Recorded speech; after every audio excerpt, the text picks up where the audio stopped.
இது வரைக்கும் நடந்த எலெக்ஷன் வேற, இப்போ நடக்க போற எலெக்ஷன் வேற. ஒவ்வொரு 5 இயர்ஸுக்கும் நடக்கிற எலெக்ஷன் மாதிரி இதை நினைச்சிடாதீங்க. 50 வருஷத்துக்கு ஒரு வாட்டி நடக்க போற ஒரு எலெக்ஷன் மாதிரி இது. அதிசய எலெக்ஷன். ஒரு எலெக்ஷன்ல அவங்களோட எதிரிகளை தான் எதிர்ப்பாங்க, அப்படிதான் எதிர்ப்பாங்க, அதுதான் யதார்த்தமும் கூட.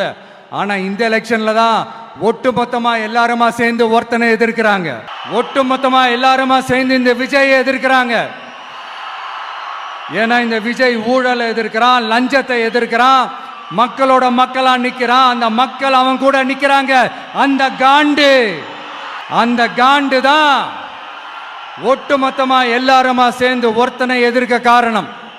நீங்க எப்படி வேணா எதிர்த்துக்கங்க, ஆனா போட்டி 2 பேருக்கு நடுவில் உள்ளதான் ஒண்ணு.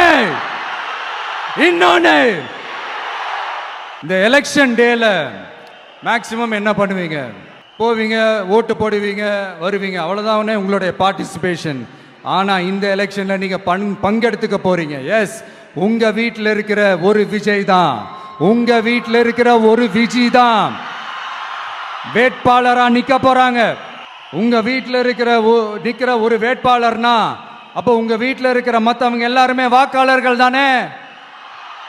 உங்க அம்மா, உங்க அப்பா, உங்க அண்ணன், உங்க தம்பி, உங்க சொந்தம் டிவிக்கே வேட்பாளர் அப்படின்னா அப்போ உங்க ஓட்டு விசில் சின்னத்துக்கு தான் எல்லாருக்குமே தெரியும். ஏன் நம்மளோட எதிரிங்களுக்கு கூட அது நல்லாவே தெரியும்.